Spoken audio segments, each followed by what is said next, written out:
All right, welcome to House Education for the afternoon of April 12th.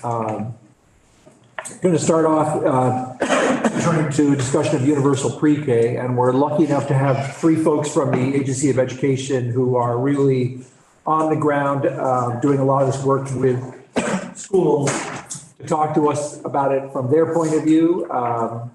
And I guess I would say that one of the things I think the committee probably can be better versed in with your help is about how special education reaches 3- and 4-year-olds, especially in private pre-K.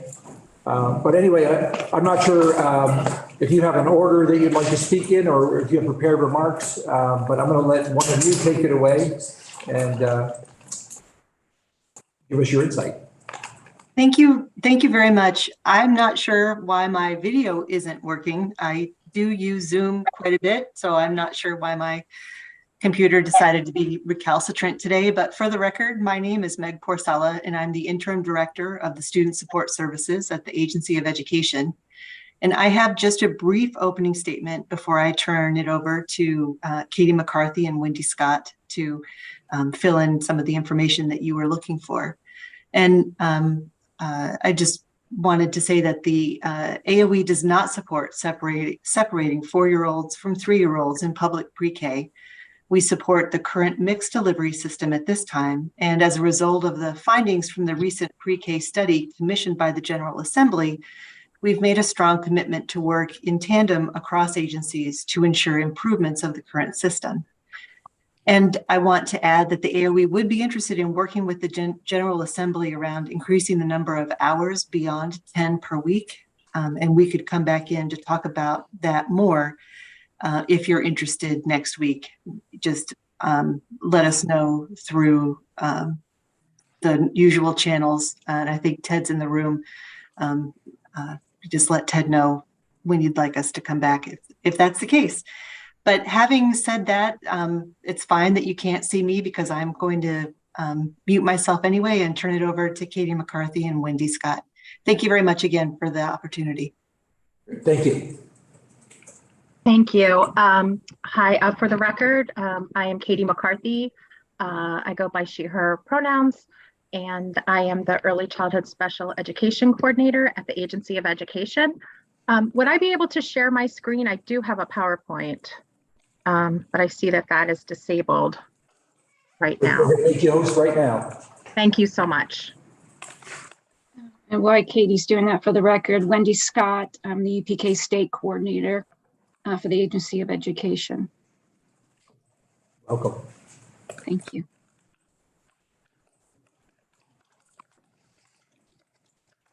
Okay.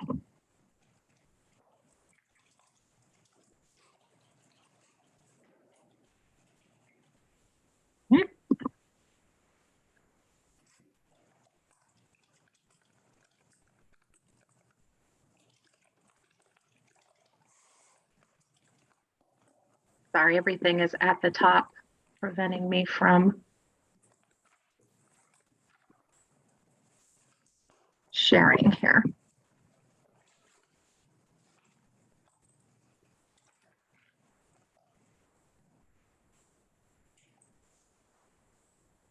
We can see the slide deck. You just need to probably start the. Yeah, the controls are at the top and I have the Zoom is preventing me. Let me move. There we go. Okay. Thank you for being patient. Just down here. Great.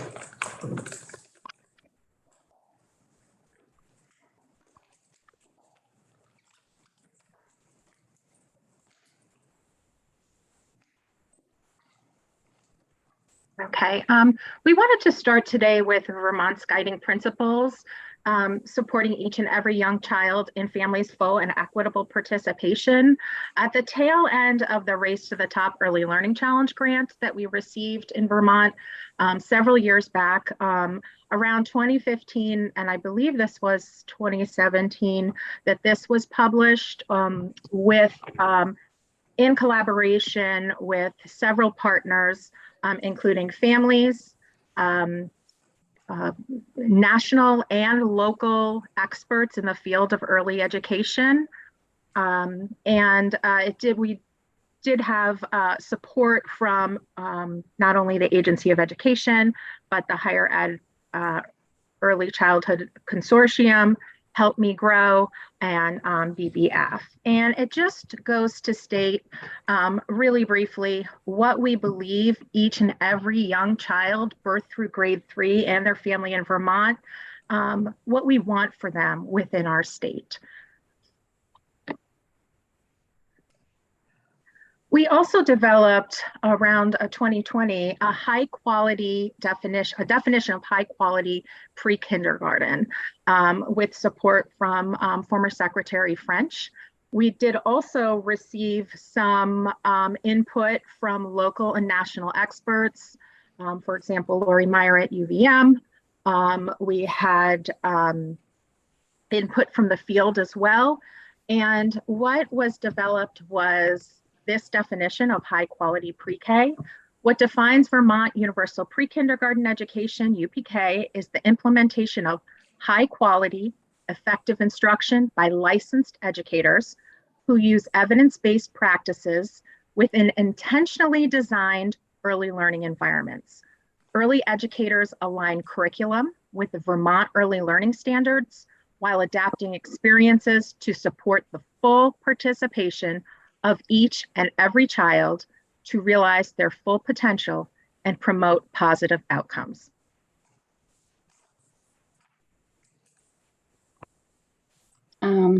As the UPK coordinator, I'm just going to share a few slides to augment what Secretary Heather Boushey had done in her testimony last week.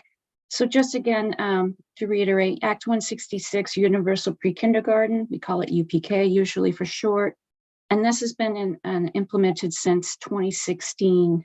It provides 10 hours of publicly funded pre-kindergarten education for 35 weeks following the school calendar for 3, 4, and 5-year-old children not yet enrolled in kindergarten through a mixed delivery system of public schools, private programs, and family childcare home providers. When we look at high quality pre-K classrooms, it does look different across settings because of the way Act 166 is set up, the requirements.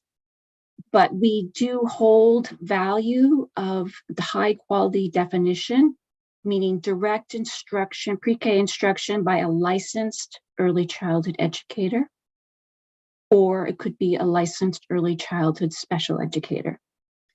Developmentally appropriate curriculum, again, aligned with the Vermont Early Learning Standards and child progress monitoring through UPK approved assessment. It's a state assessment, teaching strategies goal, we call that TSG. TSG is also aligned with the Vermont Early Learning Standards, which provides that continuum of feedback for practice and for child development. Developmentally appropriately designed learning environments by the licensed early childhood educators, and inclusion of all children with or without disabilities. Next slide. Publicly funded pre-K, just to augment last time with, you were asking about UPK funding and how does it flow. So it comes from the districts of residence. It's based on the school budgets by the district voters.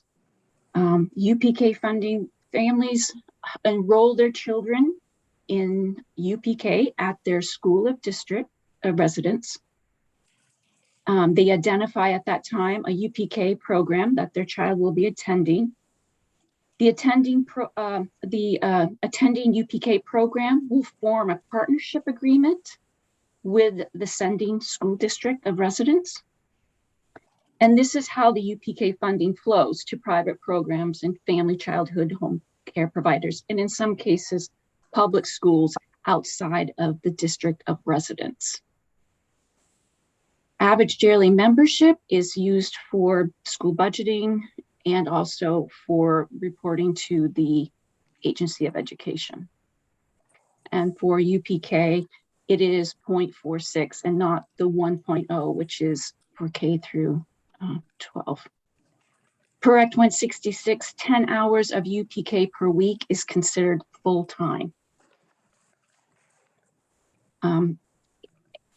Each year, the tuition rate that is paid to outside the district public schools or private programs or family childcare home providers is adjusted through the New England Economic Project cumulative price index, and that's done by the AOE Finance Department. This was the rate for this year, and then for next year's school year. Sorry, thank you, Katie.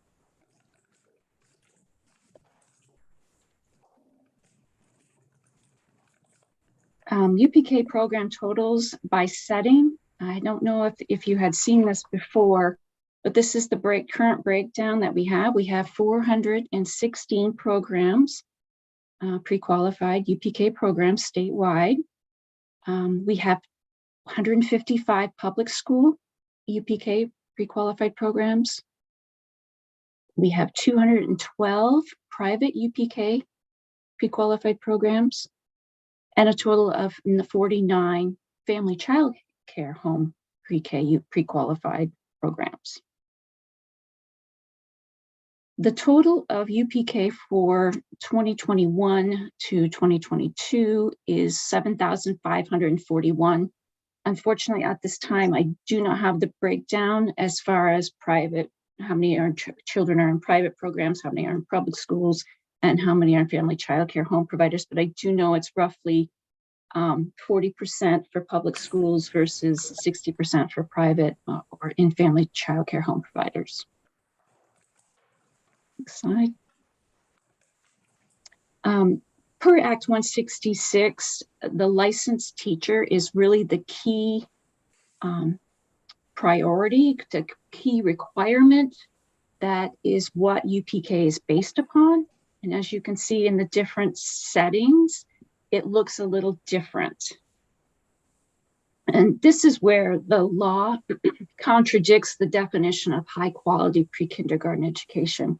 In public schools, they must have, it's a requirement, they have a licensed early childhood educator or early childhood special educator in each classroom providing direct instruction. In private programs, the licensed early childhood educator or licensed early childhood special educator must be on site during the 10 hours of pre-kindergarten instruction. That's not to say that all private programs don't have their licensed teacher doing instruction. It's just not a requirement. And we do not track how many private programs have a licensed teacher doing direct instruction because the law at this time does not require that as a compliance. We have family child care home providers, and there are 3 options that family child care home providers can have to be pre-qualified UPK program. They can be a licensed early childhood educator or special educator. They could contract or be mentored by a licensed early childhood educator and early childhood special educator. For monitoring, per Act 166, there are different requirements. There's 11, sorry, I'm just back up. Per Act 166 and UPK Administrative Rules Section 2612, the state UPK monitoring system was established and implemented to ensure all pre-qualified UPK public, private, and family child care home providers maintain compliance with the law. In 2020, the Accountability and Continuous Improvement System, or ACCESS, was implemented by the joint agencies, AOE and AHS, to oversee through a tiered monitoring system based on the 11 requirements for pre-qualification for UPK that all UPK programs must meet and to become and maintain to keep their approved status. ACCESS is a balanced data-informed approach to promote high quality and equitable access to pre-kindergarten education for each child by focusing on continuous program improvements. And as you can see, we do have joint oversight also of the UPK application approval process, access. We do co-investigations as warranted with AHS, and we also have interagency biweekly meetings with our counterparts at AHS. There are 11 UPK requirements, including the licensed educator, which the AOE is responsible for, the Vermont Early Learning Standards, Teaching Strategies Gold, and then there are the childcare regulations and STARS for AHS. Thank you, Wendy.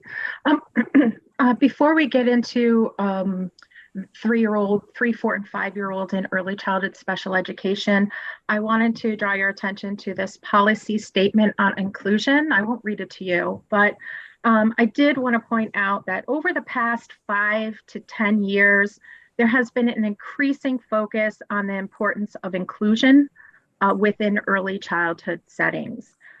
This particular policy statement was created by the U.S. Department of Health and Human Services and Department of Education. It was a joint policy statement in 2015, and it updated a previous statement from 2012. Just really drawing attention to the importance of the inclusion of children with disabilities and their inclusion in high quality settings.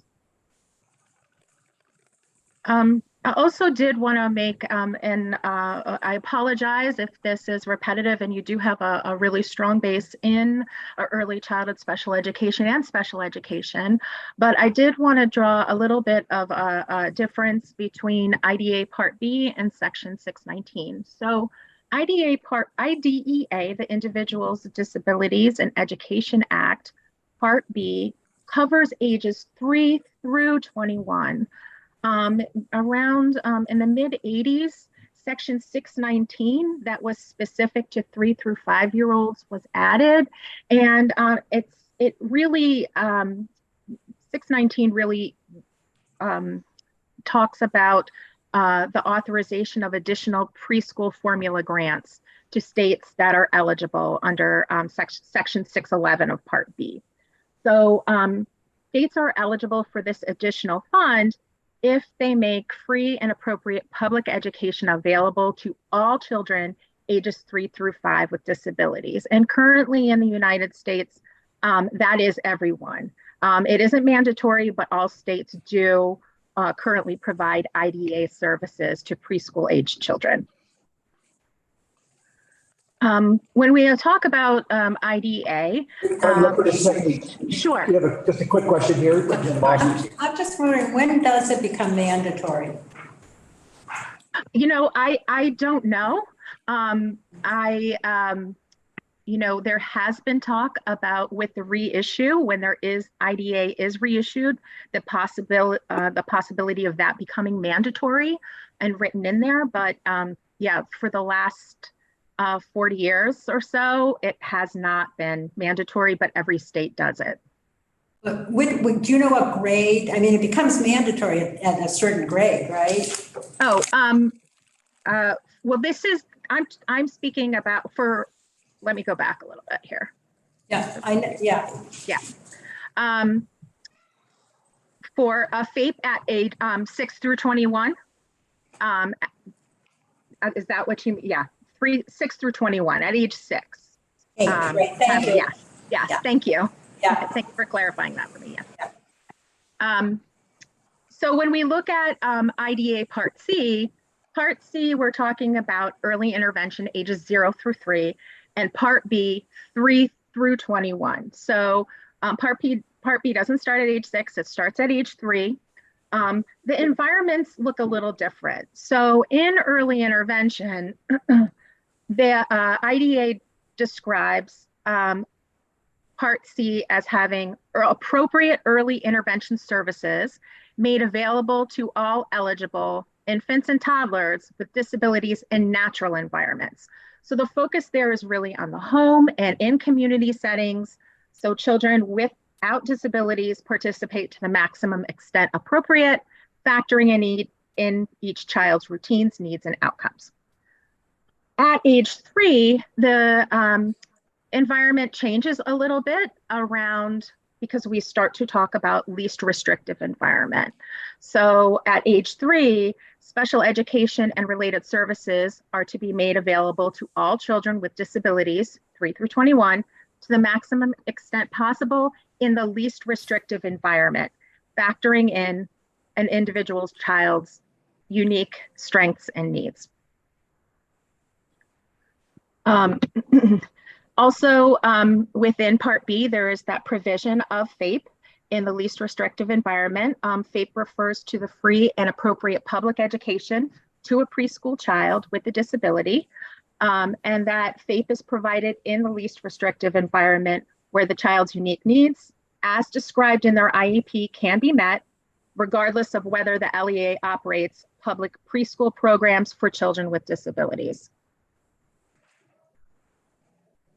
Diving a little bit deeper into least restrictive environment and what that looks like, once the team, that includes the parents, develop an IEP with the child's goals and activities, and they determine what services that child needs, then they need to make a decision about what or where the services will be provided. So when a child is placed with, or have, you may hear the words placement or environment, the activities and the services are decided first.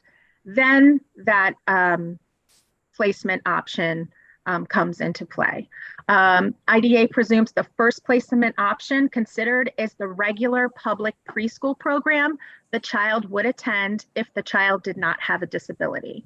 I do want to tease out here, though, that doesn't necessarily mean universal pre-K. Universal pre-K is totally different from early childhood special education. So, and on the next slide, I could talk about what regular education looks like. So it says regular public preschool program, and that could be a few different environments. Only when the team determines the education of a particular child with a disability cannot be achieved satisfactorily in a regular early childhood educational environment, even with the provision of supplementary aids and services, can the team consider placement in a more restrictive environment. And that really points to having a child be in a separate class or a separate program with children that are not, with children that maybe just have disabilities or that. Also in IDA, it places a strong emphasis on educating children with disabilities in settings with children without disabilities, with needed supports and aids in regular education. So regular education as defined in IDA is a setting that has an inclusive setting is 50% or more children with disabilities. So that sweet spot would be you have a classroom of 10 children or 8 children within a preschool program. 5 have IEPs, 5 do not have IEPs, 5 have disabilities, 5 do not. So that constitutes that regular education setting. And a regular education setting can be a private or public UPK program. It can be a Head Start. It can be a family child care. It can be a licensed child care. So those are some of the options that that is defined as from the federal government as a regular education setting. Along with the 2015 joint statement from the House of Human Services, Department of Health and Human Services, rather, and Education, 2017, there was a Dear Colleague letter that we often see coming from OSEP that just really updated the importance of preschool and having the least restrictive environment. And it just really acknowledges that even though we have decades of data around inclusion, that children with disabilities and the families continue to face significant barriers in accessing inclusive, high quality early childhood programs, despite the legal foundation and the research. So how this relates to Vermont also is that we and every other state report annually to OSEP, the Office of Special Education Programs, on indicators. There are 3 specific indicators that look at early education or early childhood. And one of those is indicator 6. And indicator 6 collects state data on the least restrictive environment and whether children receive the majority of hours of special education and related services in the regular education environment. That's that environment that's at least 50% of the students are without disabilities within that environment, in some other location or at home. So that indicator is broken out, and I'll explain this mess of numbers here, but this is our FFY21 data that was submitted most recently to OSEP. And looking at that top line tells us the number of 3-year-olds, the number of 4-year-olds, and the number of 5-year-olds that are not in kindergarten. Children that have that are receiving services in kindergarten are actually counted within the 6 to 21 count. But these are the 5-year-olds that are still in a pre-K setting and receiving their services. They're not in kindergarten. So we have 1,235 students in that are 3, 4, and 5-year-olds that have IEPs. The next 3 rows are looking at, the next row is looking at regular education setting. So again, going with that definition of at least 50% of children without disabilities within a classroom. And the federal government is very specific of what constitutes a regular education setting. So, and this has been clarified within the last couple of years too, because there were some questions surrounding it of, is a play group a regular education setting?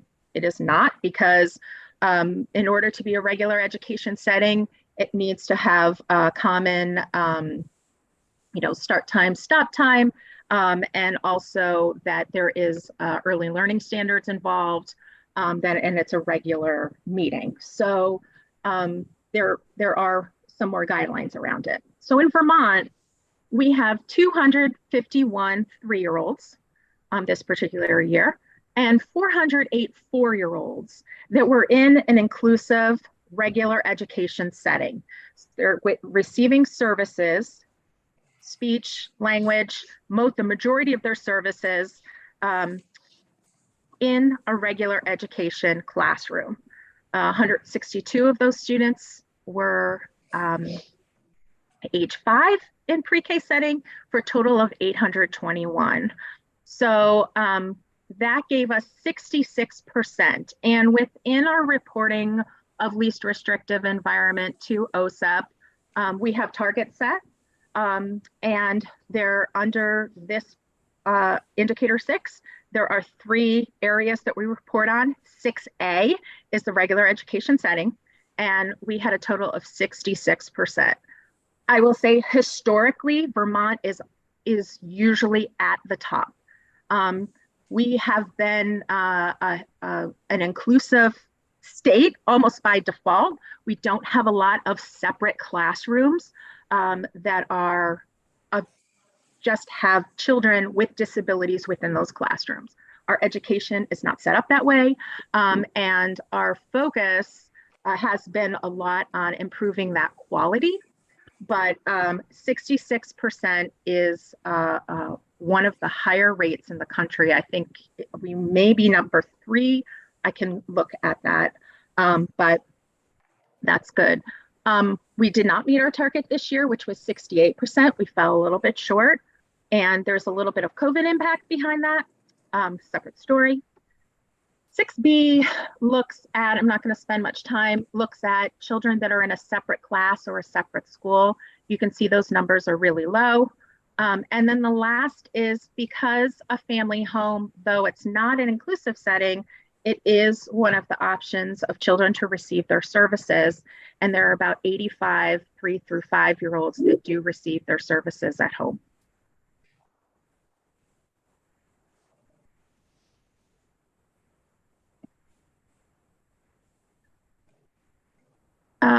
Here are some benefits for 3-year-olds with and without disabilities in universal pre-K programs. First, there is a full continuum of individualized placements for children with disabilities. On the other slide, I'm just going to go back for a second to show you this number right here. So when we're looking at this 251, the 408, and 162, that tells us the number of students that are receiving their education or they're receiving their services in a regular education setting. How we improve this number is to have more students receiving their services within a regular education setting. Because 3-year-olds are able to attend universal pre-K, they're able to access that as another setting with a high quality, with a early childhood special ed and related service provider on site. They are able to access developmentally appropriate models from their peers, high quality inclusive environments with their same age peers. And again, there's a licensed early childhood educator or early childhood special educator in the classroom with them in all of our public UPK programs, and of course, some private UPK programs as well.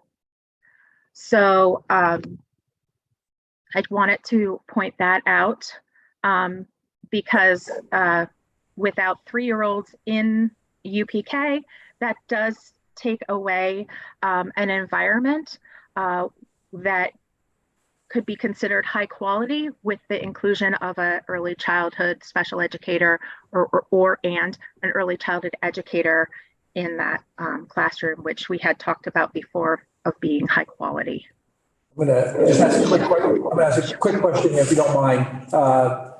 If we didn't have UPK, but 3-year-olds were still attending privately run child care centers, they would be no less eligible for all those services, correct? That's correct. And that's determined by the IEP team where the best place is for that child, public or private program, family home. The IEP team makes that decision with and if the family can't come to that decision, the LEA, the school district, makes that final decision. So it's separate and apart from our universal pre-K system. It is totally separate, right? It is individually, it is decided based on the individual needs of that child. Correct. Thank you. I want to be cognizant of the time too. We have 10 minutes before we have the commissioner. Yep. And this is actually the last slide that I have. I just wanted to, this was, if you've been in heard BBF testimony before, they've maybe mentioned the preschool development grant or have mentioned the preschool development grant. At the Agency of Education, we are jointly overseeing 4 separate projects. One is expanding access monitoring. It actually gives us another position and CDD another position, and we're co-leads on that project. Early MTSS, which looks at the social emotional. We are also expanding that early MTS, spreading and scaling that's also joint.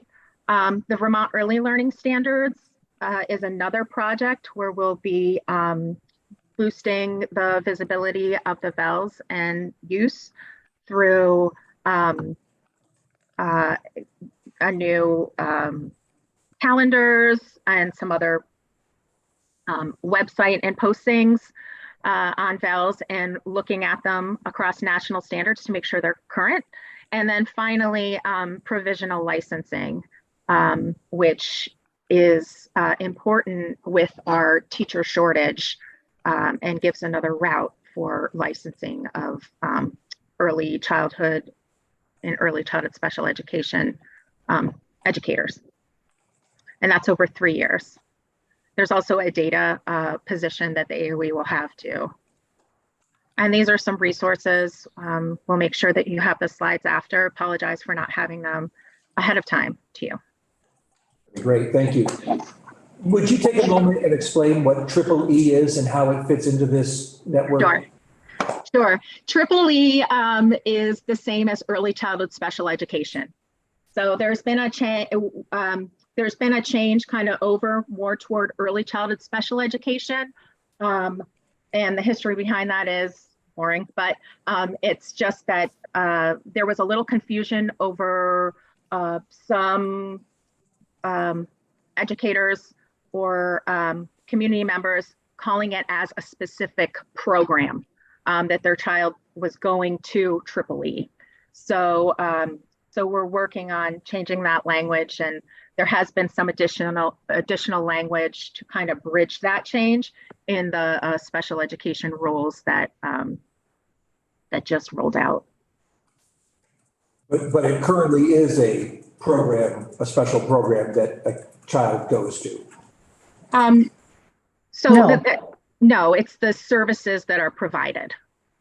Okay, so correct me, I tend to think of Triple E as a program for 3-year-olds that is designed to deliver special education, but in an environment, as you described earlier, that is at least 50% children not on special education programs.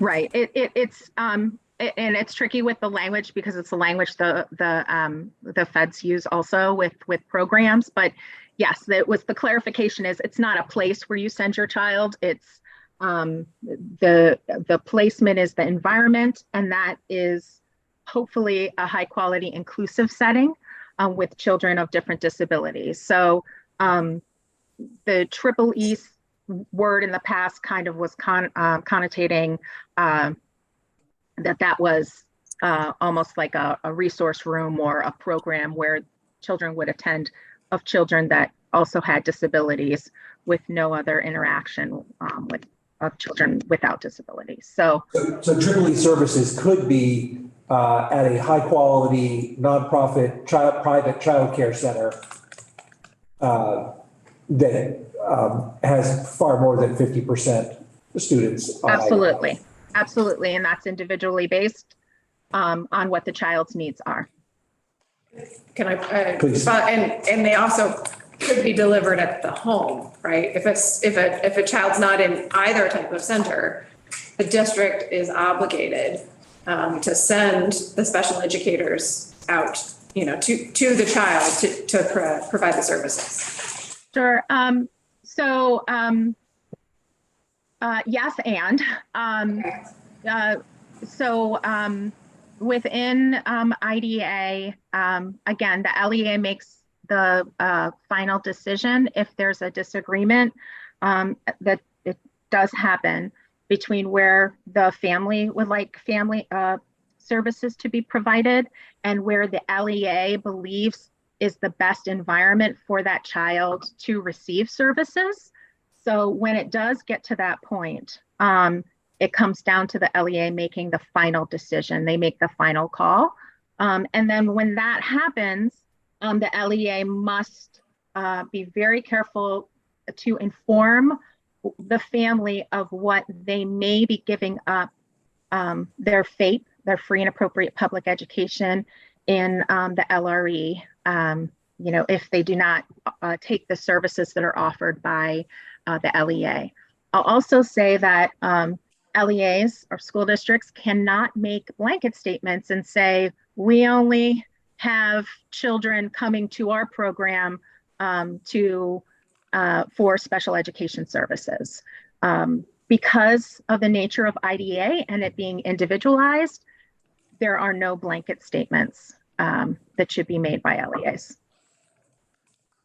Okay, you got a I think, question? yeah, I have another follow-up question now because I think I'm more confused. So if you have a 3.5-year-old who qualifies for some services, that district has, say, offers a 10-hour program, a half day, 3 days a week, and family can't avail themselves of that because it's challenging.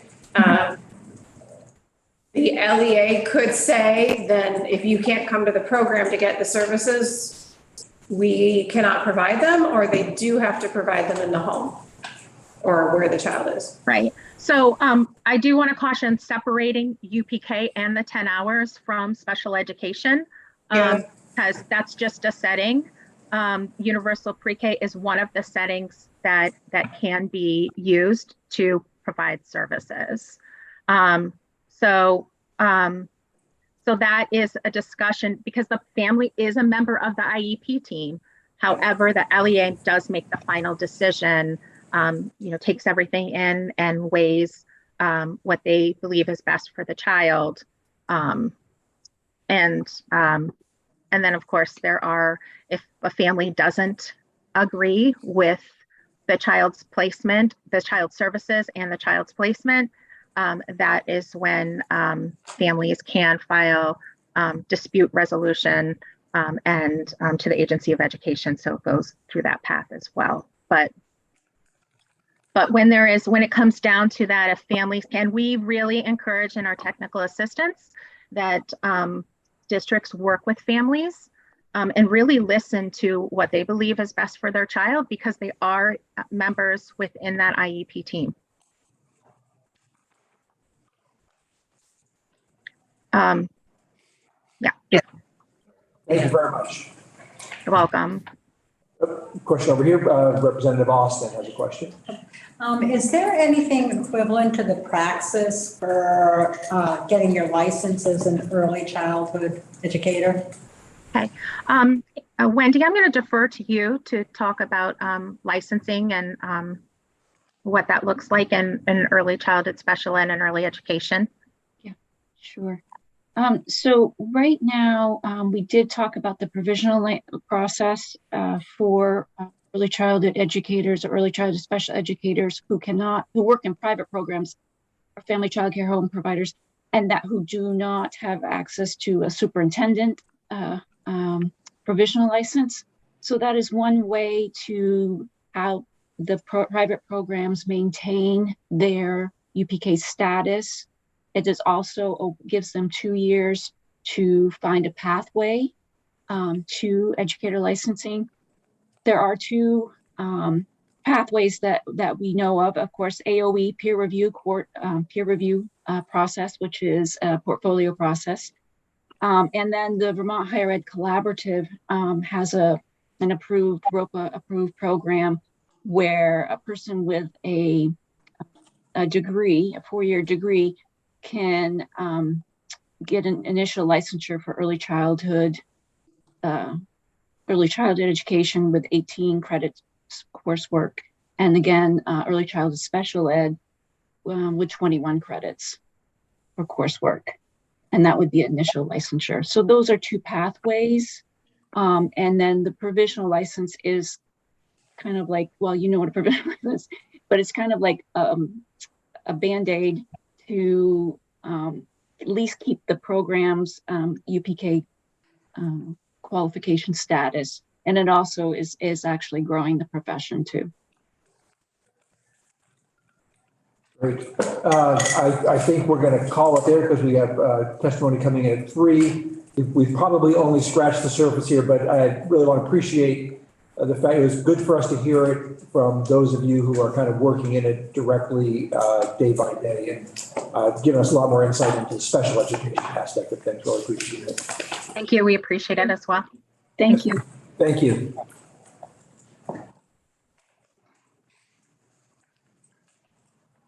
Zoom or in person?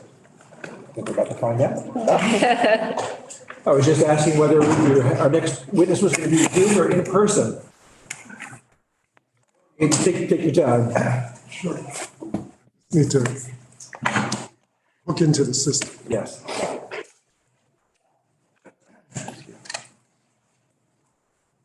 Let us know when you're ready.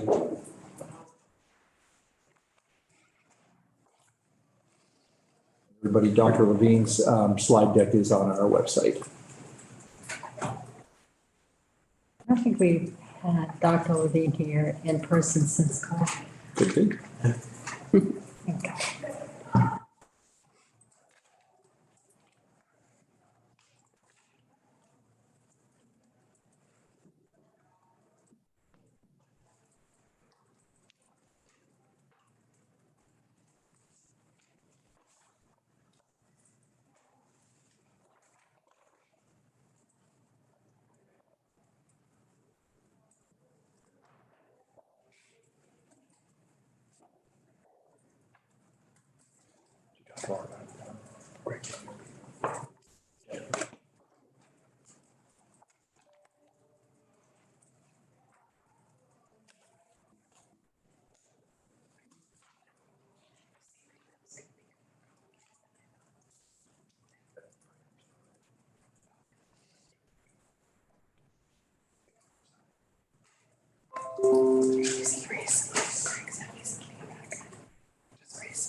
I'll screen here.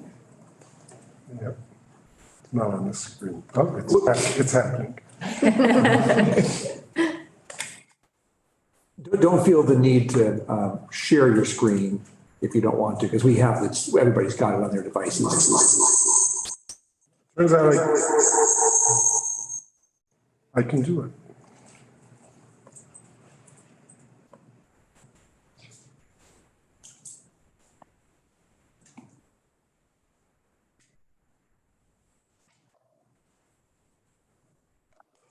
Okay.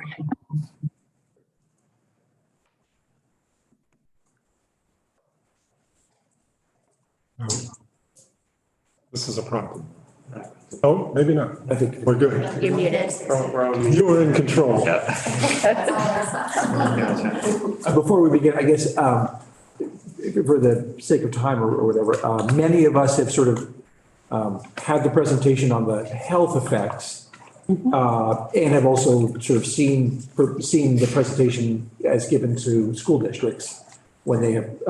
So I think it's good to go over it, but I think when we get into levels and that sort of thing, we probably want some more time. Yeah. So my intent is to be fairly brisk and to have the Q&A probably be the dress of what goes on, but also to anticipate what you're going to ask.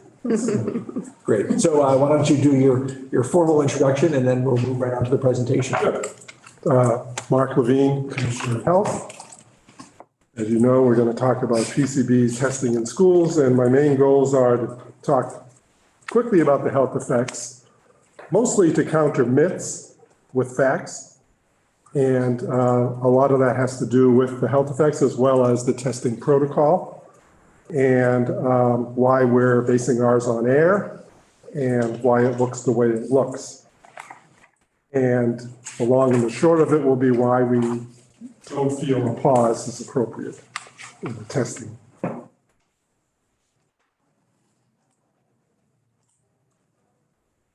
So I hope you've all bought into the fact that PCBs are chemicals that can cause serious health impacts. And we always look at cancer as sort of the most serious, But the most important thing for us to appreciate today is that the non-cancer impacts are equally important and in many ways have driven the way our protocol is set up and define why we are different than the EPA in the way numbers and things like that look. So we'll get into these health impacts so one at a time, but should you doubt that they can cause cancer, the cancers associated, the one most strongly is malignant melanoma, otherwise breast cancer, non-Hodgkin's lymphoma, liver cancer. The EPA calls them probable human carcinogens, which really translates into them saying there's a high probability they're linked to cancer. The International Agency for Research on Carcinogens, frankly, calls them carcinogenic, period. The four areas that have the non-cancer effects are very important. First is effects on the immune system. As you know, your immune system is sort of our ability to fight foreign invaders that are coming into our body. The last point on the slide is probably the most important without getting into all of the immunology. The immune system is important, but there's an interaction between many of the effects on many of the systems. So this may explain why cancer is more likely as well, not just immune suppression. The reproductive system, the two take-home messages are decrease in birth weight and decrease in gestational age, which translates into more premature births. The impact on the nervous system, focus on the word development. So development means fetus stage, but also in the early growth stage of life.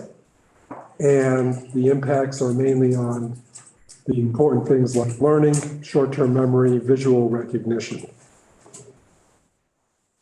Finally, the impacts on the endocrine or hormone system are predominantly the thyroid hormone, and these are also associated with growth and development, so fetus and early in infancy. Keep in mind that, we talk about the PFAS group of chemicals. They are also kind of been linked to the forever chemical designation. While we don't call PCBs forever chemicals, they are in the body for a long, long time. So you can have this during your school years, your exposure doesn't mean that by the time you are of childbearing age, you're out of the woods. You may indeed still have impacts at that point in time on yourself and on your developing child. So that's a quick run through health. Going to why are we even talking about air in the schools? So much like so many other harmful chemicals, PCBs are actually in our environment all over the place. But the way humans interact with PCBs is often through food. So we all have a background level of PCBs within us and around us, mostly in fatty substances, so fatty fish, meat, and unfortunately for Vermont, dairy products. Those are sort of the biggest culprits. But again, we generally think of them as providing a background level of exposure. It's the air that staff and children are breathing in schools that represents their biggest source of exposure. So when you notice, as I go on in the slides, that we have different criteria depending on the age of the person, it has this thought in mind because obviously a younger child, like in the pre-K years, when you look at the impact of ingesting PCBs in their diet compared to their body weight, it's going to have a higher percentage. So they're already at a certain risk level that doesn't allow for a lot more risk in terms of breathing it in through the air. Whereas a fully developed adult or a high school student, they've got that baseline level of PCBs from their diet, but then their weight has, of course, gone up over many, many, many years. They can accommodate a little more through the inhaled air pathway, if you will. So that's why the numbers vary depending on who you are. Is that a measurable number? What our Yes. background PCB Yes. is in our body? Yes, but again, we rarely, if ever, recommend anyone looking at a lab test about them because we don't know what that number means in time. We know more about what it means in terms of cumulative exposure over time. Just like with the PFOA in Bennington, it's really challenging to tell people their risk is X or Y based on what a blood test on a specific day showed. I wish it was simpler, but it doesn't that way. So how do we use this knowledge about the air then? Because again, when it's something that you breathe in, it's sort of how much, how long, how frequently kind of proposition. So a myth is that we in the EPA are like 180 degrees diametrically opposed. And the reality is we are actually quite aligned and that a lot of the work we did is based on EPA. However, it is updated from what EPA's work was because most of EPA's work was 1994. We as a state, I think, are a lot more able to more nimbly move to current understanding and current research and create new levels based on that compared to a large federal agency. So basically, everything that you see in the Vermont column wasn't just cowboys at the Department of Health going off and doing their thing. It was using the best science available, the most updated science available, knowledgeable consultants, of which there are hundreds throughout the country. And a number of those knowledgeable consultants are based in the EPA. So they were part and parcel of this and very, very interested in working with us on this. Now, you'll see that the two columns look different. Our levels that are actionable are lower than the EPA. I would just remind everyone that this isn't the first time this has happened. If we again go back to the PFOA experience, the PFAS set of compounds, when Bennington first hit the news, the EPA level was 400 parts per trillion. We in health rather quickly pivoted to 20 parts per trillion. 3 months after that, EPA lowered its level to 70. And if you know about the current news, EPA is talking about levels close to the detection level of lab tests, which would be probably below 4 parts per trillion. And after Vermont did the 20, a whole host of states, some in this region, some out of this region, adopted levels of 20 or lower. And that's in drinking water. In drinking water. Same thing for lead in the body. As you all know, we say there is no safe level of lead in the body. EPA's level has been 15 parts per billion. In Vermont, we're now at detection level, which is like 1 part per billion, which seems very well-reasoned and rational. There's a program called TSCA, TSCA, which is Toxic Substances Control Act. Under that act, EPA regulates chemicals. They only regulate 6 chemicals, and you know how many chemicals that are harmful to us are present in the world and in the environment. So they regulate mercury, lead, the PFAS compounds, asbestos, formaldehyde, and PCBs. So they are in the big 6, if you will. And for some of those, it's easy to stop your exposure. You don't drink the wrong water. You don't eat, if you're an infant, the wrong paint from an older house. Breathing the air is a different proposition. It's a little harder to say, just don't breathe. So that's sort of how things go. So that, I just want to impress upon you, we're not renegades. We are pioneers, but at the same time, we're using a very science-driven approach. Two things that EPA did not include in its calculations that we did are important to note. One is that, as I said, this was several decades old. The knowledge and insights about the non-cancer impacts is more contemporary, and some of the data coming from that is much more contemporary.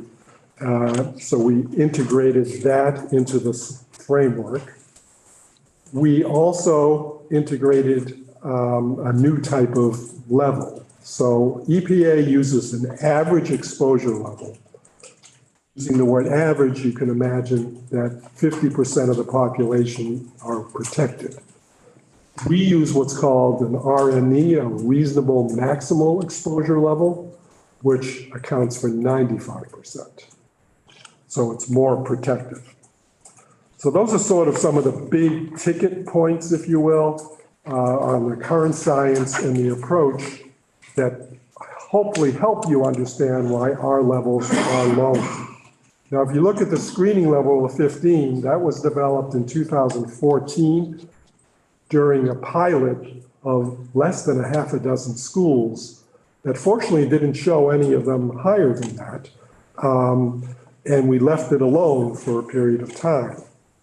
In around 2019, we worked with DEC and again thought that that was still a data-driven, science-based level, though the background noise, if you will, from people's PCB exposures over time seemed like a level of 22.5 might be better, because then you won't be chasing your tail looking for some source of PCBs when in reality, it's just part of our environment that we could measure routinely. So we had to be very careful with that. But we did not come out, as you know, with these action and immediate action levels till the Burlington High School incident. And that's because we never needed them before. There was no standardized protocol or framework for testing indoor air in any kind of institutions like schools that required us to have levels like that, that we would not only screen for, but then take actions on. So it's a whole new ballgame since that occurred. Since the legislature was part of building this framework, I won't belabor this, that the state's paying for the first round, 30% of rooms in a school are tested. But the most important message on this slide is the grouping strategy. And when people again ask, well, why was Burlington not the same as everybody else? Burlington was just testing because they wanted to do renovation.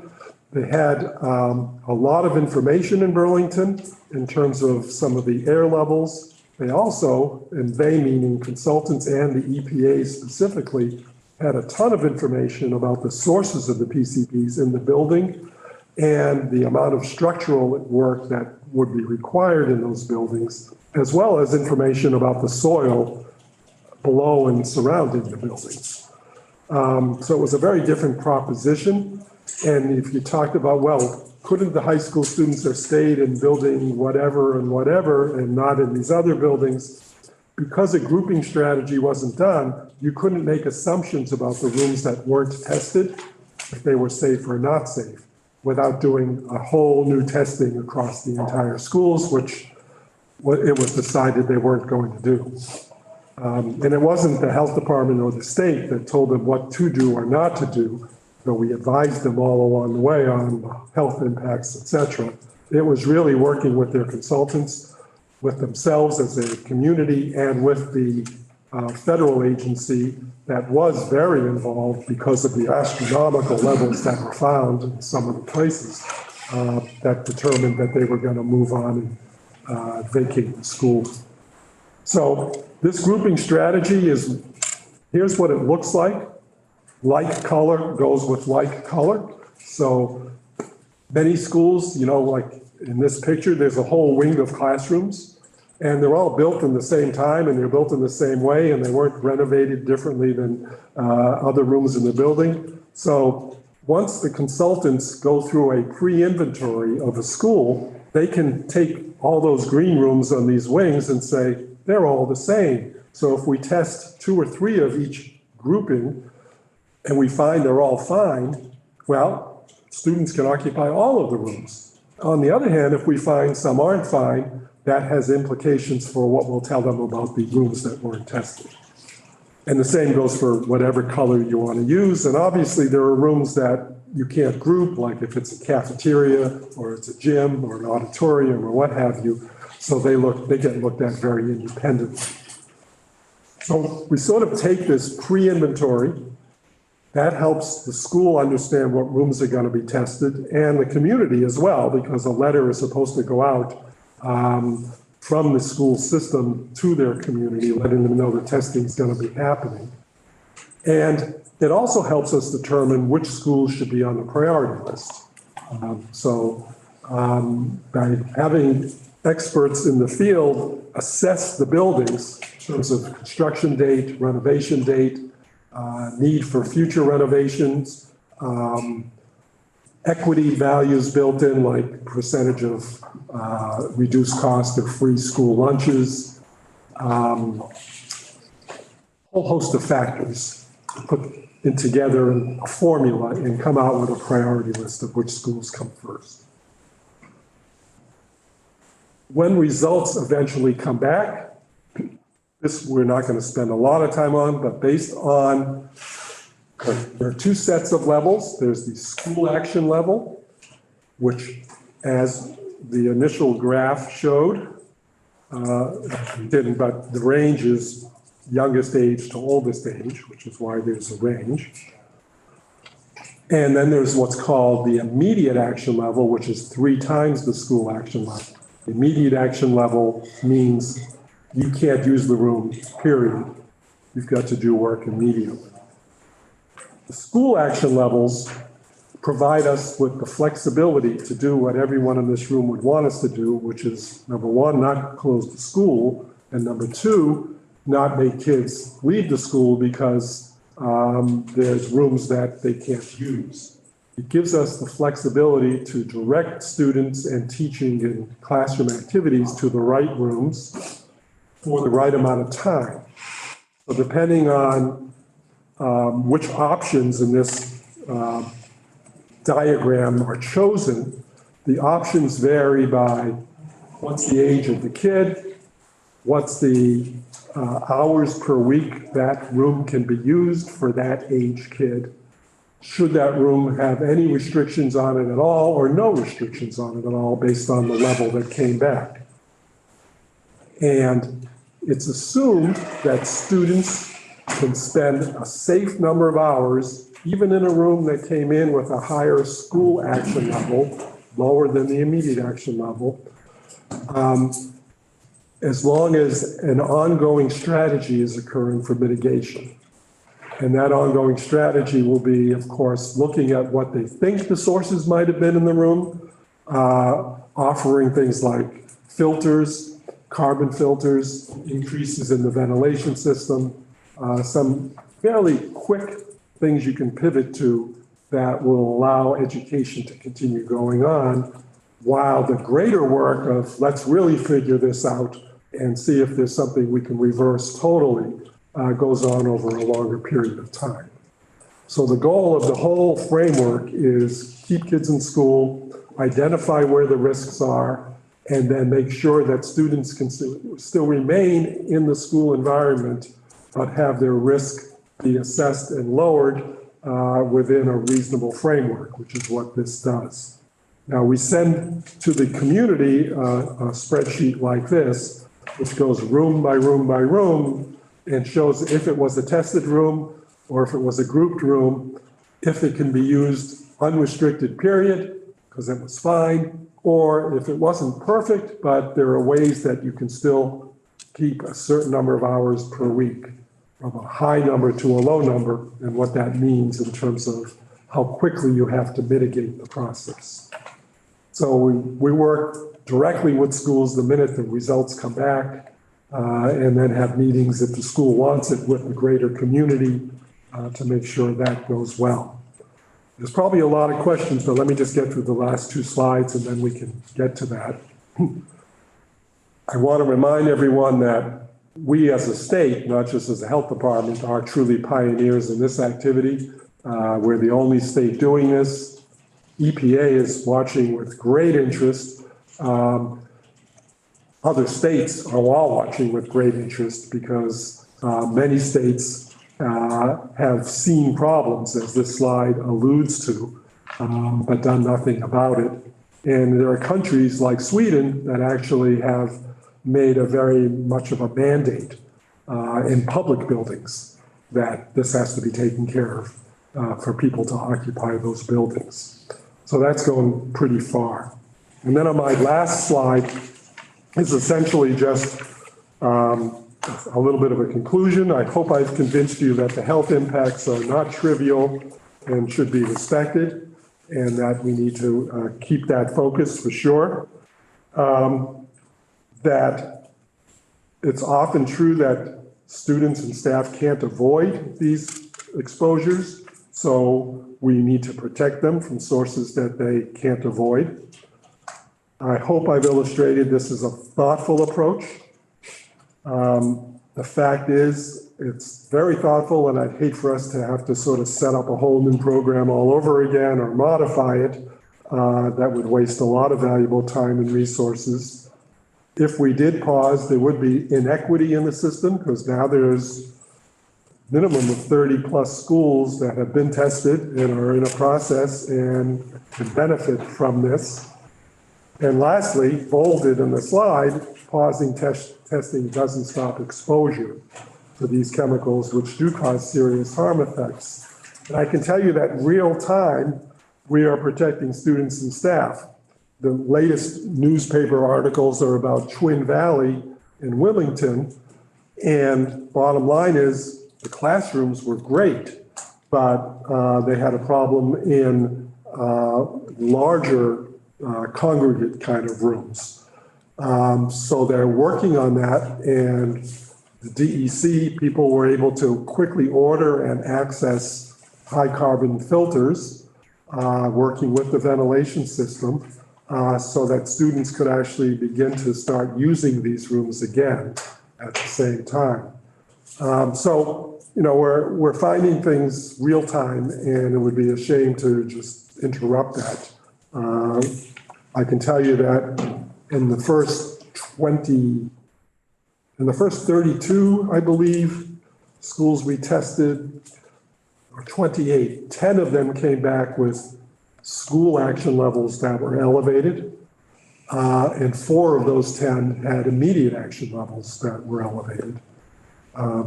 So they did require some attention.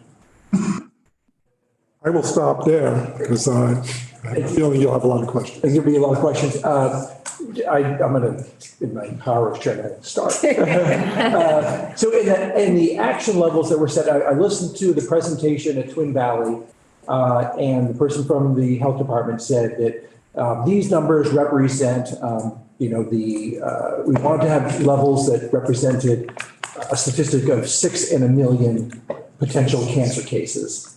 Can you explain that a little bit and explain, when the 15 level was set, we keep hearing that was for an adult who was in the classroom for 275 days a year over decades. So how about for a kid in a classroom, how does that 6 in a million work out? So most of the work we do in toxicology tries to achieve protection to a 1 in a million additional risk of cancer. This protocol takes into account all of these non-cancer risks. And so we agreed to go to a level of 6 cases of cancer per million. Again, nobody's ever done this before. We're sort of leading the pack so that we could still have school action levels that we could work with and help improve the health of everybody there without basically saying that everybody's at such a high risk if you go down to the 1 in a million cancer risk. We were much more concerned with some of these developmental and impacts on adults and children. We also veered from the EPA's average exposure to the reasonable maximum exposure levels, which means EPA took into account residential exposures and sleeping.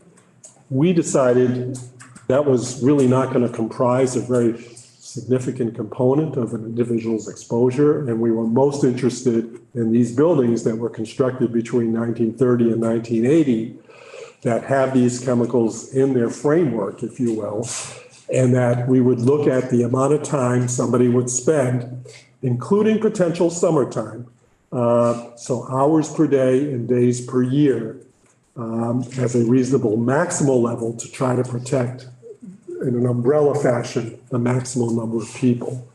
So even though we know that a 4-year-old isn't going to be in the school for 30 years throughout the year, including some of the summer, and for full days oftentimes, many times they're there half days and what have you, we also knew that there are staff that work there for decades that are going to do just what I said. So we had to achieve a way of making sure we protected more of the people, more of the time, rather than less people, less time. So is it fair to say that the numbers then are still based on an adult being in that classroom for 30 years, 275 days a year? No, because the school action level range allows you to be there a certain amount of time. If you're a preschool age person with a level of 30, that's different than being a 30-year-old person with a level of 100 in the air that you're breathing in. So it accommodates for that. So I guess what I'm trying to get at is it saying that a 5-year-old at a level of 30 Yeah. needs to be there for 30 years, 275 days a year in order No, to because- at 6 No, and the reason for that is because the cancer risk does incorporate what we in medicine call latency. It takes time to have the exposure and then for that exposure to interfere with your genetics and all that to produce a cancer cell. That can take decades. We use the 1-year interval for these non-cancer medical risks.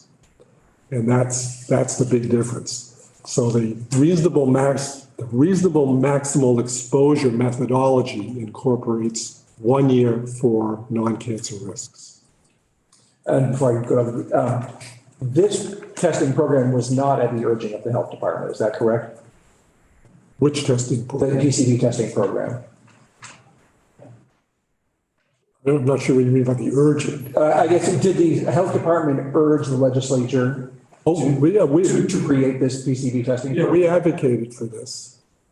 Not for this program, we advocated for there to be a program in schools to protect students and staff from situations like we saw in Burlington. As a result of the Burlington. Part of the legislation was developing the actual framework. Representative Stone. You mentioned Twin Valley earlier. I'm wondering if you had 2 or 3 Twin Valleys at the same time, do you feel that your department has the capacity to help the public navigate that? Yeah. And then I also want to ask another question. Thinking about those more rural schools, Burlington High School is in a Macy's. I think we can all agree that that's not exactly a perfect location for a school to be. And the Burlington Technical Center is still dispersed over numerous locations. But in some of these more rural areas, how would you address if there was a need for relocation? And I've heard very vague answers of, oh, we would figure it out, but could you be specific about what you would do to address that issue? So this is really a project of the Department of Health, the Agency of Education, and the Agency of Natural Resources through DEC. And so we're teamed up together with this. And part of what we love to see is the Agency of Education working with communities pre-testing so that they're aware that the implications of the testing may be that there are rooms in schools. We've never achieved yet a total school being offline, but rooms in schools being offline. And how do you sort of plan ahead of time if that becomes the issue? What would you do with your students? How would you work with the fact that a classroom was closed or the cafeteria was closed or what have you? So communities are asked to start thinking through this. I mean, it's a heavy load, obviously, especially as you point out in a rural area. But we've at least tried to build that into the process because you have to, you don't want people thinking about it when the test results are back and it's like, okay, now what do we do? It's like, well, we've already thought about it, and even though it didn't turn out in the worst case scenario, we've got some things we can do. Let's go back to the first question that Representative Stone asked. Yeah. Because I sort of had the same thought in watching sort of the unfolding in Twin Valley. Oh, could we do several at a time? Yeah, because at Twin Valley, what I noticed was that for over 2 days of meetings, there was 5 people from state government down there. 2 from your department, 2 from DEC, and 1 from AOE. And I'm still not sure that that was enough for the community. And so I think the question is we've got 3 of those going on. Do these departments have the capacity to handle that? So probably on the same day, it could be challenging if one was located in St. Albans and one was located in Twin Valley. But the reality, and this is a post-pandemic reality, is that the number of consultants that are working on this is lower than we would have imagined because workforce issues again. The rapidity with which the labs respond and get the results back has been slower. And we can't do the number of schools per time testing that we had envisioned we would be doing just because bottlenecks in those systems due to workforce issues. So the pace of things right now, we've been able to easily actually deal with the schools that have had issues going on. They do get a lot of information before we show up in person, and we don't actually build showing up in person into the entire process because many schools actually have very low levels of issues or no issues at all, and there's no reason, unless they want us to come, that we would come. We always come if they want us to come. Well, I think it's fair to say that any school that has immediate action levels. Oh, that's gonna, yeah. Used areas are going to want. Yes. On the ground. Yes. Help Yeah. over. And and at the moment, I don't see us having a problem with that. Just because we don't have that many school results coming back per week at the same time. But I assume these folks from these departments have other things. They aren't full-time devoted. Oh, God, no. But again, looking at the rate, I made a rough calculation of it. Just in our first 28 schools. And about a third had either school action level alone or school and immediate action level alarm, if you will. The ones that had the immediate action level were 4 out of the 28, so that's 1/7, so 14%. So thank goodness we're not finding it in a higher rate.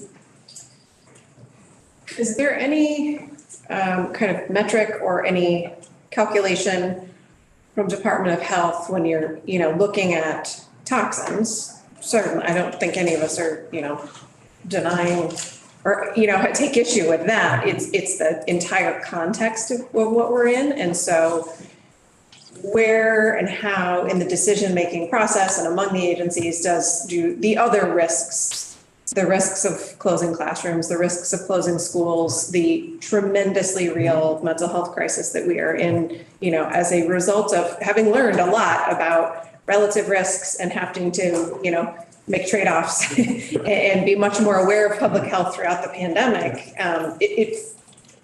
Is that in any part of the calculus on the health side of things? Yes, so I'm glad you asked it because I can just answer it rather than appear defensive. If you go back to masking, and should we keep wearing masks? Should we stop wearing masks? should we have in-person education? Should we not have in-person education? Every step of that way, we were continually balancing the public health impacts of the virus on individual health with the population's fallout from the pandemic, which was all the statistics you know about in education with regard to academic performance, social and developmental issues, emotional development, adult mental health, physical health in terms of chronic disease, unhealthy habits. We call that health debt, where people's lifestyles changed and they didn't readopt the healthy habits after smoke cleared from the pandemic. Substance use, I mean, all of that. The whole reason for having the framework the way we have it and allowing, even with restricted use of rooms, students and staff to be in those rooms X hours per week over weeks to months was keeping this in mind. So the last thing we want was to make a school inoperable and go back to hybrid or worst, all remote learning. So that's the whole reason for this framework being the way it looks. Second thing I'll say is one counter to the argument that we have that pausing would be harmful to people is that, well, schools, we need information on schools, reconstruction, renovation plans and this and that and the other thing in order to make good decisions about which schools get tested and if we should even proceed on with this kind of testing. And my counter to that is, well, part of the formula we use to prioritize the schools in the order of testing is, do they have renovation plans? And what better way to inform renovation activity than to know from the get-go what you're dealing with in your school at a point in time. So I look at it as this informs the reconstruction and renovation process as opposed to the other way around.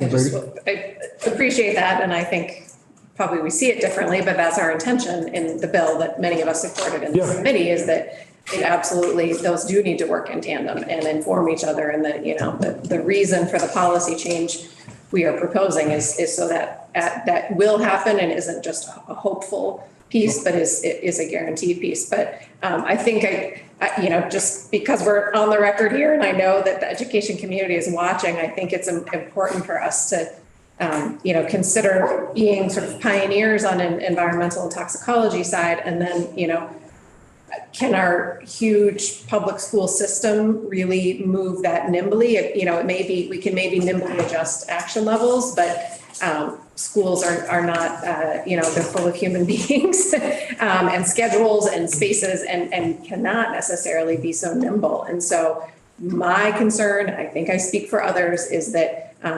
we are potentially really unsettling an already very destabilized system already. I mean, just today in this committee, we've talked about new rules about seizure plans, about safety things, about school shootings, about a whole bunch of things, none of which are about instruction and teaching and learning that are the core of schools, and requirements and expectations. And now we have a program kind of up and running that has consultants going into schools to measure certain things in schools that don't have aides, that we might not be able to fulfill special ed obligations because we don't have the staff for that. Like, looking at the whole picture, educationally, it feels extremely precarious, and it feels potentially that we are potentially doing risk to students and families in other ways. And to hear families withdrawing from schools in Twin Valley because of, the concern and the, context is a challenging thing to build. And so certainly these are alarming messages to hear, but, I find it very concerning to hear families leaving schools. And I think that has a long-term implication. Again, we may not agree on this, but I think that there's a lot of concern around a very complex context in this committee, and we really in hoping to represent our public school community and where this might lead us, which and I also have to add that as we're on course right now, we would also be including private schools. And we're talking about public dollars, we're talking about, so then do we go down childcare? Do we go down, are we talking all public facilities? Are we talking hospitals? Kind of where's the boundary if the risk is so great? And at what point can we afford? That's why I mentioned Sweden. Yeah. We are not Sweden, we're the United States. But at the same time, I completely understand where you're coming from. You're taking a very broad perspective, which is important, and you're looking for all of the unintended consequences of everything. All I can say is, to date, of all the schools tested, even those with higher levels, life is going on in those schools, and they're able to conduct instruction, and they're able to manage whatever we have found in a constructive way. So the worst fears haven't been realized at this point in time. I don't understand, I shouldn't say I don't understand, but I can understand if there are families who just can't live with the fact that something is found in the school. But that's part of the reason why we go and try to have a convening of people so that we can at least dispel the myths and support the facts. I think one of the challenges is that sometimes the message is your school has PCBs cause these health problems. And that I think adds another level of stress to what has been a very stressful time already. Yes. Representative Williams. Yes, thank you. Do you have any idea why we are the only state doing this, or are we the only state? Why aren't other people jumping on the bandwagon? I think it's because of the way we as a state, and I will be very inclusive in that, we as a state, responded to the levels that were found in Burlington. I just think, it's just the way we've responded to so many things. We pay attention to these things and follow them through. A lot of other states don't do that. That's all I can say. Second I question. think it's just Vermont. Yeah, no, I hear what you're saying. Thank you. If someone gets cancer, can they tell if it came from PCBs? Is there such a thing as? So sort of like a blood test or a genetic linkage or something. I'm not aware of you being able to trace it directly to the PCBs. All you can do is, from an epidemiologic standpoint, understand the exposure of the person. And if you can correlate a high level of exposure with one of the cancers that have been linked, while it's not true cause and effect, it's an association. It's probably as close as you're going to get, because with many of these cancers, they're very multifactorial. And we don't often know when most people get cancer. Most of the time, we can't tell them why they got a cancer unless it's a genetic risk, like certain types of breast cancer. So you don't encourage people to just go out and get tested to see if they might have PCBs within? No. So. But if they have a how do you- high risk level, Right. we would recommend they work with their clinician to screen for the things that you can screen for. So how do you grow data and studies? I mean, where do you test? How do you test? Just not the human being, just the schools, or the buildings and things like that? I mean, how do you build history? So you build history by looking at the exposure risk of an individual over time. So their blood level won't give you that answer, but the air level they breathe may give you at least an assessment of what their risk was. And then you look at the duration of their risk. Okay, And all of that. thank you. It's an epidemiologic exercise. Are there studies that show cancer clusters in places where air PCBs was elevated? Yeah, I don't think we have that level yet. I'm not talking about nationwide. No, I know. we have associations. Representative I Austin. think that part of the reason is because we have a very mobile society too. And so you can work in a school for 2 decades, but maybe leave that community and you show up with your cancer in another community. It's challenging. Representative Austin. Yeah, thank you. So there was years and years of testing before there was a link between nicotine, smoking, and lung cancer, right? I mean, and that was you could see that causation, right? You could almost, where are we with PCBs to get to With that? melanoma, we're closer to what you described. Although it's not the nicotine, it's the other components of the cigarettes, the tar. Right. But it's, with some of these other cancers, I don't think we're quite there. But melanoma that's beginning to show, Yes. thank you. But again, we're talking airborne PCBs as opposed to other exposures. Yeah. Representative Minier. Thanks. I'm trying to understand, again, and it's sort of a two-part question because I may not even understand what levels were chosen. I think you said that a level of 6 per million was acceptable for the increased cancer risk, but there was a different level, like a year of maximal exposure sees more non-cancer health risks. Right. So in both cases, then I guess, how was the acceptable level of risk determined? I mean, I understand in your answer to Rep. Brady that other factors were taken into consideration, but if you take the 6 per million for cancer, why not 2 or 10? And I guess the same sort of question for the other non-cancer health risks. There's a formula that integrates a lot of material that I can have sent to you. Okay. Is it like something? Is it that? It's like calculus. Yeah. I hope that doesn't give pleasant thoughts in your memory. I love calculus. We're ready. But if you love it, then I'm all for it. Why don't I have that sent to your committee? Thank you, yeah. Okay. I guess, sorry to keep going on. I'm just trying to figure, there were newspaper articles recently suggesting, and I don't imagine all the math was done correctly to anyone's satisfaction, including yours, but you'd have to go this many years before you saw a single case. And it would be nice to know, what's the reality? How many people are we talking about and how soon? Right. And the cancer risk is over many more years, but the non-cancer risks are all 1 year of exposure, but at that higher level of exposure than the EPA use in their calculation. Representative Stone.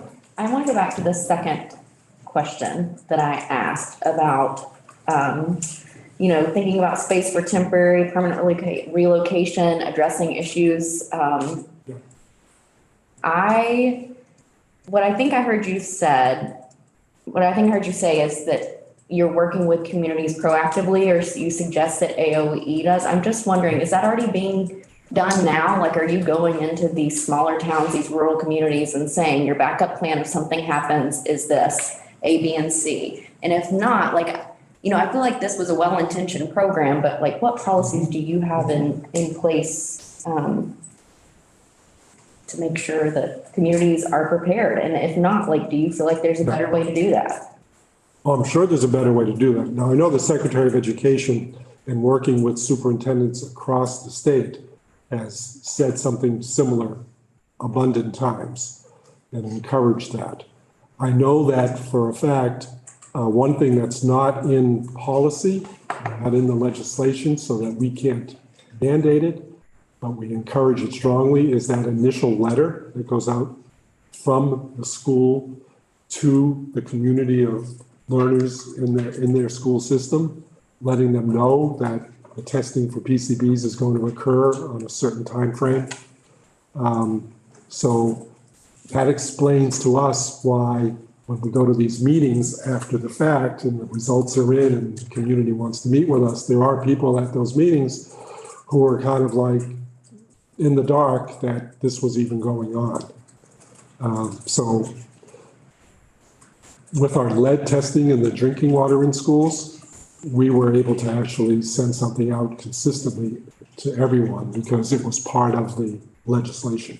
And you feel like you have the capacity to help with the pre-planning, to address in real time, and for follow-up in your department?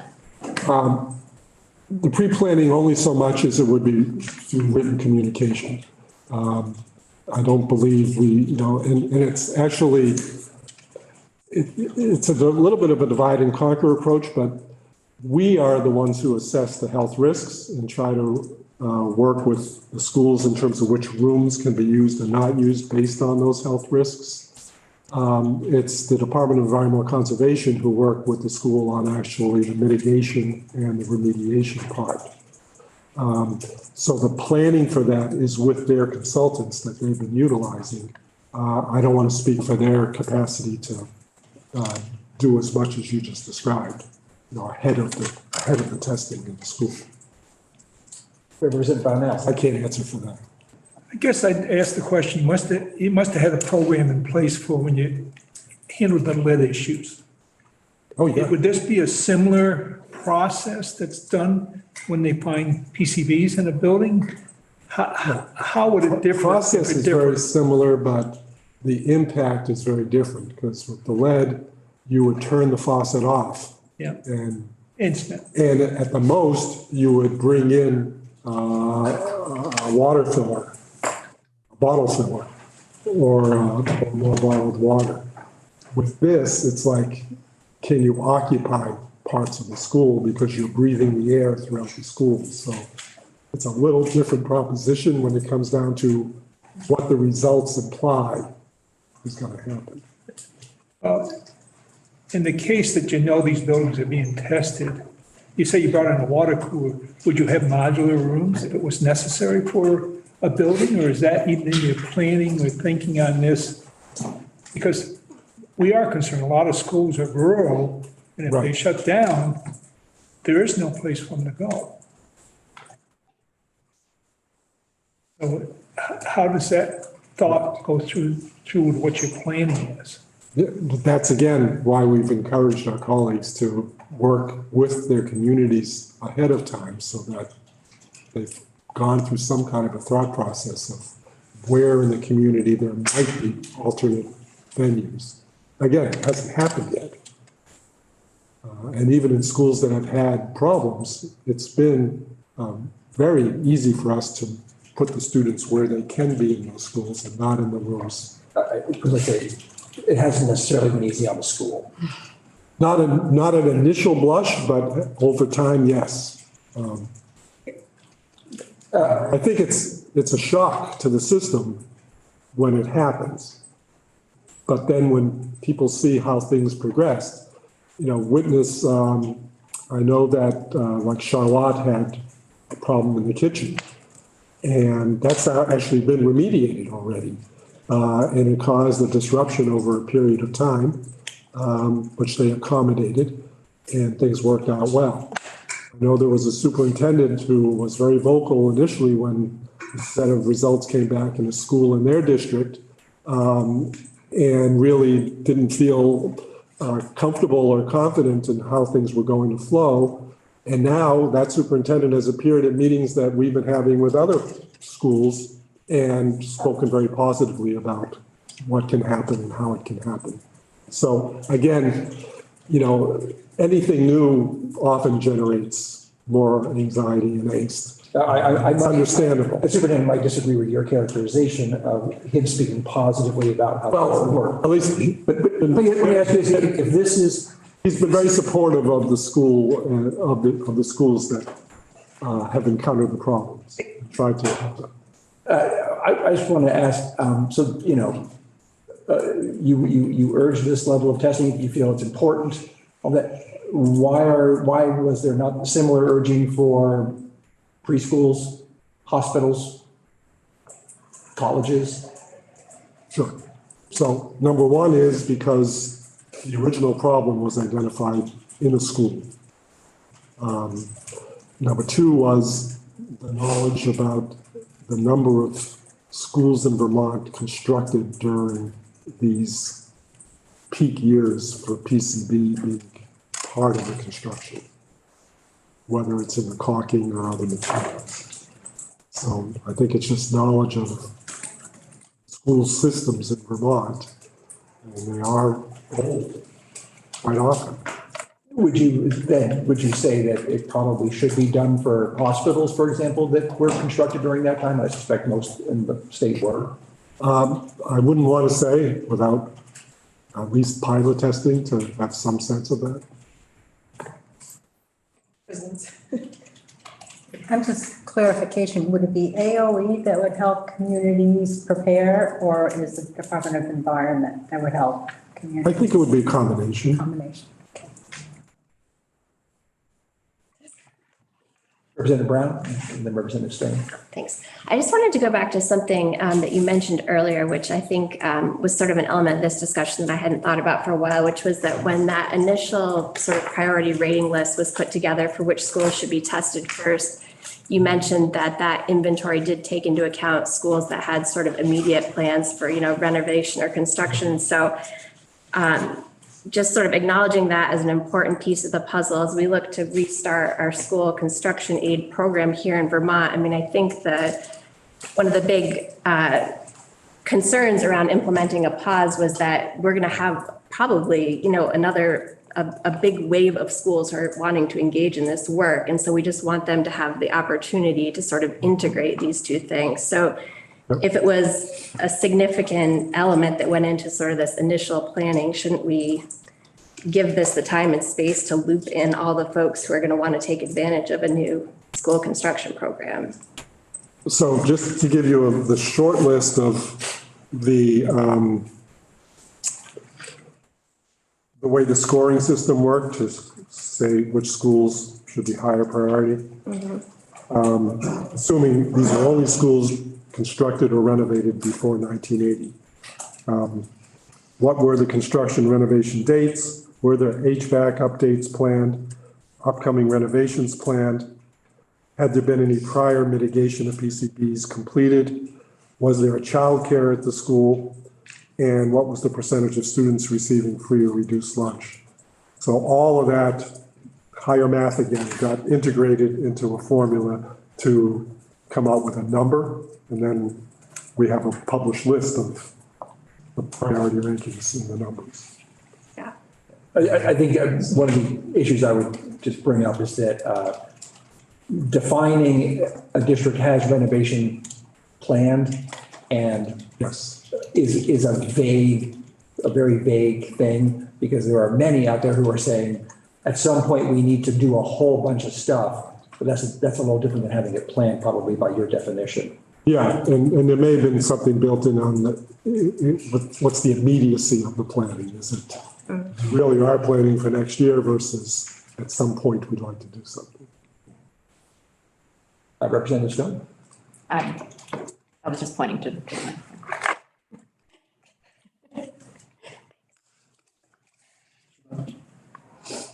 I think that's it for questions from the committee. I really appreciate you coming in and taking our questions. No problem. We have a bit of a difference of opinion here as to not the intention in any way, shape, or form. No, I understand. But the impact to the system.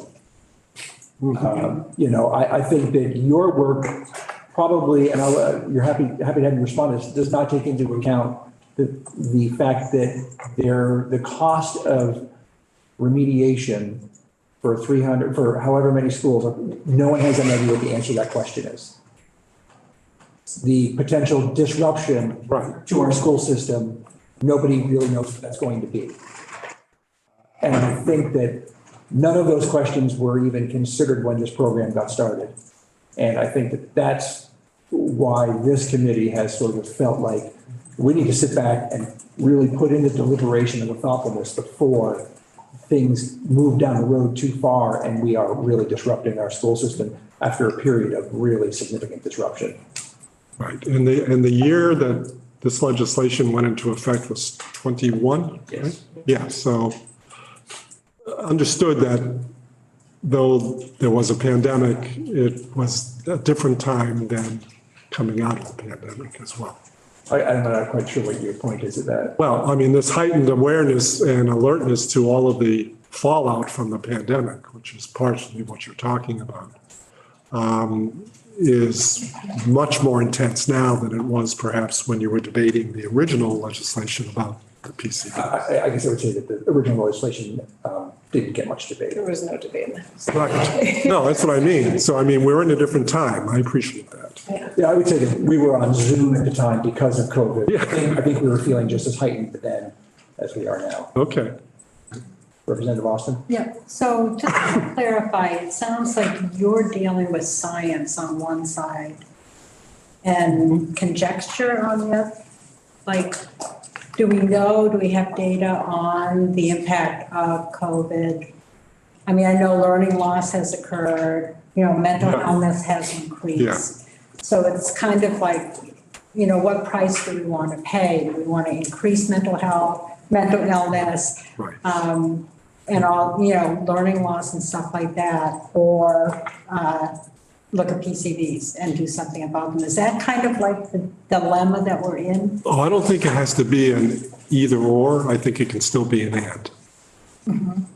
So we have data and science on the harms of PCBs and on the harms of the pandemic, whether it's on the students, whether it's on the adults, whether it's on learning, whether it's on mental health, substance use, you name it. We have a lot to tackle at one time. There's no question about it. I think it's important to remember, though, that parents of students, of kids, are not scientists. And True. when they look at it a little more simply, am I going to send my kid to a school with PCBs? Regardless of what level, with the health department telling me that PCBs cause these problems? Sure. That's where these conversations are so important, because we can put that into perspective for them. It does appear that, Well, hold on, then go. The question I had is, I had a Superfund cleanup in my town, so the EPA was there. But the first thing they did was they went and they questioned everybody in that town about what their health is and what had occurred over time, so that they came back with the statistics of what they saw happen in our town.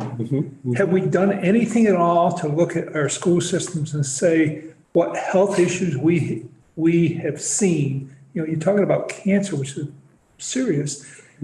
Have we done that across our schools to know how many people have been affected in such a way? Or are we just saying, PCBs cause cancer, we need to spend all this money to go out and solve this right away? Or do we know what the impact? We know the impact on the population at large, not the school population itself. We know who has melanoma, who doesn't, how much breast cancer there is in Vermont. We compare that across all kinds of metrics, but. We don't know what they were exposed to. Exactly. Representative Williams? yes, just a comment. It appears that air filtration systems are making a pretty good difference. It does, Yeah. yes. But again, That's simple. they're not getting at the source all the time. So though they're helping mitigate. Gotcha. The goal is get rid of the source, because when PCBs are built into the building, so to speak, and the construction materials, there's a finite state where they're emitting, like caulking material, emitting PCBs and absorbing it. And there's sort of a to and from. And so you can increase the filtration and take care of it during that point in time, but the goal is get rid of the source because it keeps interacting with the environment that filtration is working in.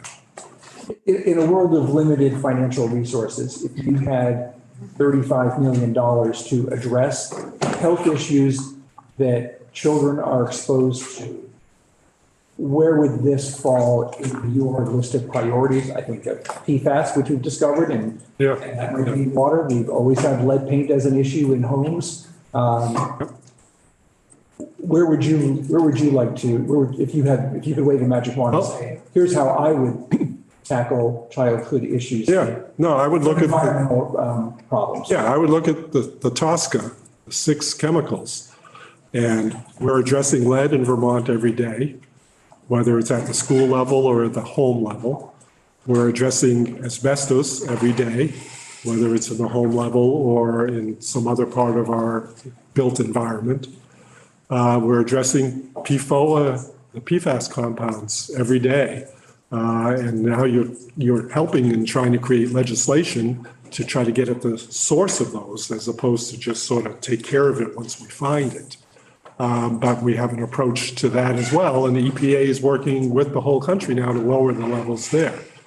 And the fourth one is PCBs. So it's hard for me to play favorites with these toxins. I think they're at the top of the list for a reason, and we should appreciate that and deal with it. The only other two, mercury and formaldehyde, are a little easier to deal with conceptually and not think that we're putting ourselves at risk all the time because we usually know when they're in the environment or not. But these four are sort of big, so I would dedicate resources impartially to the four. I'll say it was always a shame when they took mercury out of thermometers and you break them as a kid. That's fine. But I also want resources to provide evidence-based nurse home visiting programs to new mothers and their children, resources to identify with a family specialist in a pediatrics office the social determinants of health that are impacting the new mothers and their families and their new dyad of mother and infant, and after-school programs that prevent kids from experimenting in ways that aren't healthy for them. So, like everything in public health, I know that as a society, we can't always walk and chew gum at the same time, but in the ideal world, we should address all of these. Well, thank you. And I appreciate your confidence that your department can provide communities who are facing this with all the resources they need and all the information that they need and can answer people's questions and make them feel okay about how it's being addressed in their communities. That helps us. Try to make them feel okay. We can't always succeed. Appreciate your time, they really do. Well, thank you. And you came in very quickly and appreciate it. All right, Katie, we'll be calling out today. And, we're back here at 9 tomorrow for Universal Police.